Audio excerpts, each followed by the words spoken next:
तो आज की इस वीडियो में हम लेकर आए आप सभी के लिए क्लास 12 वालों के लिए बीएसवी इंटरमीडिएट 12 एग्जामिनेशन एनुअल वार्षिक परीक्षा छात्रों के लिए बायोलॉजी विज्ञान का काफ़ी इंपॉर्टेंट वीवीए एमसीक्यू टाइप क्वेश्चंस को लेकर जो आप सभी के एग्जाम्स के लिए काफ़ी इंपॉर्टेंट होंगे। ठीक है, यहाँ से आप लोग को कई सारे क्वेश्चंस हूबहू आप सभी के एग्जाम्स में देखने को मिलेंगे। तो चलिए एक एक प्रश्न को देखते हैं। ये सारे आप लोग को पैटर्न है, टोटल 70 ऑब्जेक्टिव रहेंगे जिसमें से आपको 35 का जवाब देना है। ठीक है, तो वीडियो को सारे अंत तक जरूर देखना, एक एक प्रश्न यहाँ पे इंपॉर्टेंट होगा। वीडियो को लाइक कर लीजिए, चैनल को सब्सक्राइब करके वीडियो को शेयर जरूर कर देना। ठीक है, और भी काफ़ी सारे क्वेश्चंस का प्रैक्टिस सेट करोगे तो ये चैनल है, वेबसाइट है चैनल का starkstudypoint.com, गूगल पे लिखना या फिर लिंक आपको वीडियो के डिस्क्रिप्शन में दे दूंगा। तो चलिए एक एक प्रश्न यहाँ पे इंपॉर्टेंट है आप सभी के लिए। हम लोग पहला प्रश्न को देखते हैं। देखिए हमारे पास पहला प्रश्न है, कहा गया है कि निम्नलिखित में से कौन जीवाणु से होने वाली बीमारी नहीं है। ठीक है, बैक्टीरिया से होने वाली बीमारी नहीं है, जीवाणु से टाइफाइड, कुष्ठ, डिप्थीरिया या फिर इन्फ्लुएंजा। ठीक है, तो काफ़ी शानदार पहला ही प्रश्न है हमारे पास। टाइफाइड, डिप्थीरिया और कुष्ठ ये सारे आपका जीवाणु से क्या है, जीवाणु से आपका क्या है, ये होने वाली बीमारी है। लेकिन इन्फ्लुएंजा जो है ये आपका जीवाणु से होने वाली बीमारी नहीं है। तो सही उत्तर एक का क्या हो जाएगा, डी। सेकेंड नंबर है कि क्रॉसिंग ओवर किस अवस्था में होता है। तो देखिए क्रॉसिंग ओवर जो होती है वो जैगोटीन, लेप्टोटीन, पैकेटीन या फिर मेटाफेज। तो किस अवस्था में होता है यही पूछा गया था, तो ये पैकेटीन अवस्था में होती है। तो ऑप्शन नंबर 2 का सी। थर्ड नंबर है कि निम्नलिखित में से कौन सा रोग हीमोग्लोबिन त्रुटि के कारण होती है। हीमोग्लोबिन त्रुटि के कारण तो ये होता है आपका सिकल सेल एनीमिया। एनीमिया यहाँ पे शब्द आ गया, जो रक्त की कमी से होने वाली रोग है और हीमोग्लोबिन त्रुटि के कारण होने वाली रोग के कारण होती है। तो 3 का यहाँ पे डी जो है ये राइट हो जाएगी। चलिए फोर्थ नंबर देखते हैं कि गैमिट निर्माण को कहते हैं। तो ये गैमिट निर्माण को हम लोग क्या बोलेंगे, तो गैमिट निर्माण को गैमिटोजेनेसिस बोलेंगे। क्या बोलेंगे, गैमिटोजेनेसिस। ऑप्शन नंबर 4 का यहाँ पे ए जो है ये सही उत्तर हो जाएगी। चलिए फिफ्थ नंबर देखते हैं कि निषेचन क्या है। देखिए निषेचन क्या है, यही प्रश्न हमारा हमारे पास। तो निषेचन जो होती है वो आपका अंडा तथा नर न्यूक्लियस का संयोजन कहलाता है। क्या कहलाता है, अंडा तथा नर न्यूक्लियस का संयोजन। सिक्स नंबर है कि अनुवांशिक के जनक कौन है। तो अनुवांशिक के जनक ग्रेगर मेंडल को कहा जाता है। 6 का यहाँ पे सही उत्तर सी के साथ चलेंगे हम लोग। चलिए अगला प्रश्न देखते हैं 7 नंबर की क्रॉसिंग ओवर किस अवस्था में होती है। अभी जस्ट हम लोगों ने पढ़ा कि क्रॉसिंग ओवर जो होती है वो आपका पैकेटिन अवस्था में होती है। ऑप्शन नंबर 7 का सी। 8 नंबर है कि न्यूक्लिक अम्ल पॉलीमर है किसका। देखिए न्यूक्लिक अम्ल जो पॉलीमर होती है वो न्यूक्लियोटाइड का होता है। तो 8 का सही उत्तर ए के साथ चलेंगे। 9 नंबर प्रश्न है कि एलिफेंटेसिस का कारक क्या है। देखिए एलिफेंटेसिस का जो कारक होती है वो आपका वुचेरेरिया है। क्या है, वुचेरेरिया। अभी जस्ट हम लोगों ने पढ़ा है वुचेरेरिया। ठीक है ना, सही उत्तर यहाँ पे 9 का सी। 10 नंबर है कि बायोगैस में होते हैं। देखिए बायोगैस में जो होते हैं वो क्या कौन सा गैस शामिल होते हैं, CO2, H2S, इनमें से सभी या फिर CH4। तो ये मीथेन होता है बायोगैस में। 10 का सही उत्तर सी। 11 नंबर है कि PCR से किसकी जांच होती है। तो PCR जो होती है उससे हम लोग HIV जाँच होती करते हैं। क्या चीज़ का, तो HIV का जाँच होता है PCR से। 12 नंबर देखते हैं कि निम्नलिखित में से कौन उभयलिंगी आश्रयी पादप नहीं है। उभयलिंगी आश्रयी पादप नहीं है, पपीता, मक्का, सरसों या फिर अरहुल। तो इसका सही उत्तर हो जाएगा आपका पपीता। क्या हो जाएगा, पपीता। ऑप्शन नंबर 12 का ए। 13 नंबर है कि विश्व पर्यावरण दिवस मनाया जाता है। सही उत्तर है पर्यावरण, 5 जून को विश्व पर्यावरण दिवस मनाया जाता है। तो 13 का सही उत्तर आपको बी के साथ चलेंगे। 14 नंबर देखते हैं कि नए प्रजातियों के निर्माण का मुख्य कारक क्या है। देखिए नए प्रजातियों के निर्माण का जो मुख्य कारक है वो आपका निरंतर विविधता हो जाएगी। सही उत्तर यहाँ पे 14 का डी। देखिए हम लोग थोड़ा सा फास्ट इसलिए करें ताकि आप लोग को ज़्यादा से ज़्यादा प्रैक्टिस करा सके यहाँ पे क्वेश्चंस का कम समय में। ठीक है, रेस्ट्रिक्शन विकार है। देखिए रेस्ट्रिक्शन जो विकार होती है वो आपका एंडोन्यूक्लियज होती है। एंडोन्यूक्लियज ऑप्शन नंबर आपको 15 का बी। 16 नंबर देखते हैं कि राष्ट्रीय उद्यान में सुरक्षा प्रदान की जाती है फ्लोरा तथा फौना दोनों की। ऑप्शन नंबर यहाँ पे डी करेक्ट हो जाएगी 16 का। चलिए 17 नंबर देखते हैं। कहा गया कि भ्रूणपोष में कितने क्रोमोजोम पाए जाते हैं। बहुत ही शानदार प्रश्न है कि भ्रूणपोष में जो है 3N क्रोमोजोम पाए जाते हैं। तो 17 का सही उत्तर सी। 18 नंबर देखते हैं कि वायु परागित पुष्प समानता होते हैं। देखिए वायु परागित पुष्प समानता जो होते हैं वो आकर्षक छोटे और रंगहीन, तो सही उत्तर हो जाएगा छोटे भी और रंगहीन दोनों होते हैं, तो इसलिए ऑप्शन नंबर डी के साथ चलेंगे यहाँ पे। बी एवं सी दोनों 18 का डी राइट हो जाएगी आपका।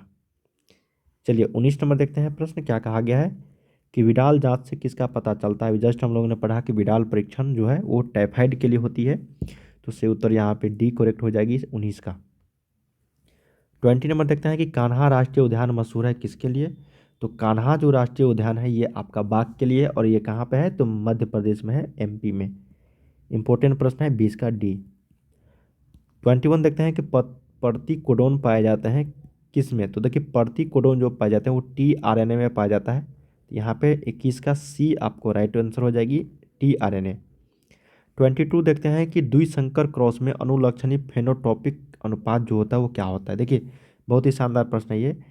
देखिए द्विसंकर क्रॉस में अनुलक्षणी फेनोटॉपिक अनुपात जो होता है वो आपको 9:3:3:1 के अनुपात में होती है, तो ये आपका राइट आंसर हो जाएगा।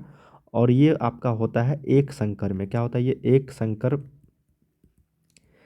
संकर क्रॉस में, ठीक है। यहाँ पे तो द्विसंकर क्रॉस है, एक संकर क्रॉस में फेनोटॉपिक अनुपात जो होता है ये होता है 3:1, ठीक है, इसको याद रखिएगा। और ये जीनोटाइपिक अनुपात होता है 1:2:1 संकर में। यहाँ पे द्विसंकर था तो यहाँ पे 22 का डी। इस तरीके के प्रश्न आपको पूछा जाता रहा है, तो याद रखिएगा। 23 देखते हैं कि निम्नलिखित में से किससे कॉपर रोकता है।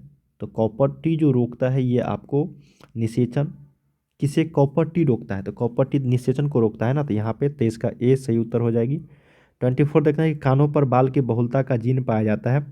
तो कानों पर बाल की जो बहुलता का जीन पाया जाता है वो आपको वाई क्रोमोसोम पर पाया जाता है, तो यहाँ पे 24 का सही उत्तर बी के साथ चलेंगे हम लोग। 25 देखते हैं कि पारिस्थितिक तंत्र शब्द के उपयोग का श्रेय दिया जाता है। देखिए पारिस्थितिक तंत्र जो सबसे पहले किसके ओर से दिया गया था ये शब्द पारिस्थितिक तंत्र, तो ये दिया गया था टॉन्सली को, टॉन्सली के द्वारा।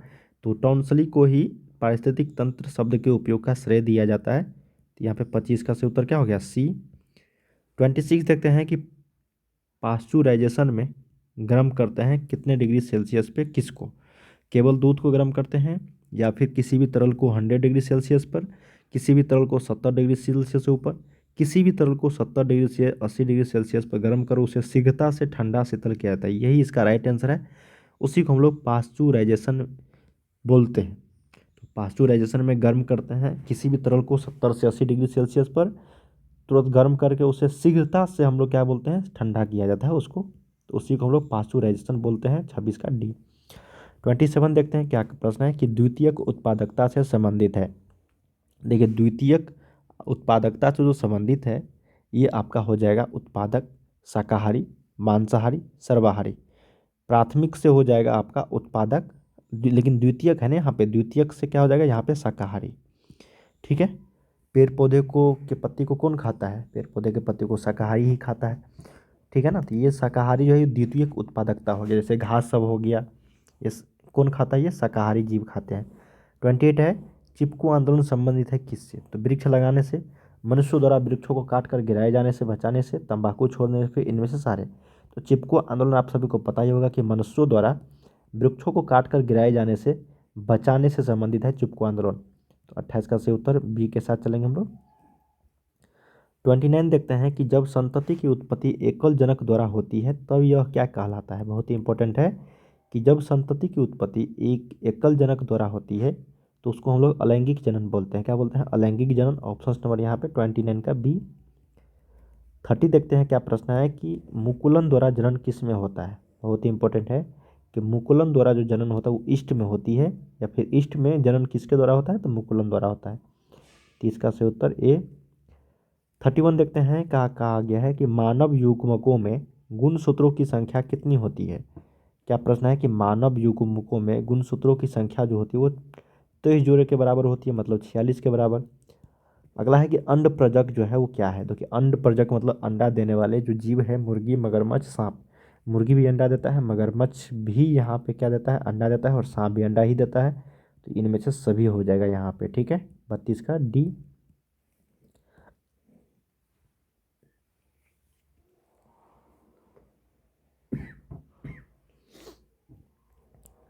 अगला प्रश्न हमारे पास कि द्विगुणित जो होता है वो क्या होता है। देखिए द्विगुणित जो है वो आपका युग्मनज होता है। क्या होता है? युग्मनज है, एक द्विगुणित है। ठीक है, डायहैप्लॉइड। ऑप्शन नंबर 33 का डी। 34 देखते हैं यहाँ पे क्या कहा गया है कि किस फल में बीजचोल खाया जाता है। बीजचोल, तो बीजचोल जो खाया जाता है ये जायफल, लीची, शरीफा, इनमें से सभी। तो ये इनमें से सभी हो जाएगा। लीची का भी क्या कहा जाता है? बीजचोल। जायफल का भी और शरीफा का भी। तो 34 का यहाँ पे डी हो जाएगी। अगला देखते हैं कि इक्को आर आई एंजाइम का स्रोत क्या है। तो इक्को आर आई एंजाइम का जो स्रोत है वो ई कोली है। तो ऑप्शन नंबर यहाँ पे 35 का बी आपको राइट आंसर हो जाएगी। तो बच्चों हम लोगों ने यहाँ पे 1 से लेकर 35 क्वेश्चंस तक क्वेश्चंस किए हैं, जो आप सभी के एग्जाम्स के लिए काफ़ी important objective MCQ type questions थे। ठीक है, यहाँ से आप लोग को काफ़ी सारे क्वेश्चंस वो देखने को मिलेंगे और ये सारे क्वेश्चन प्रीवियस ईयर्स के हैं।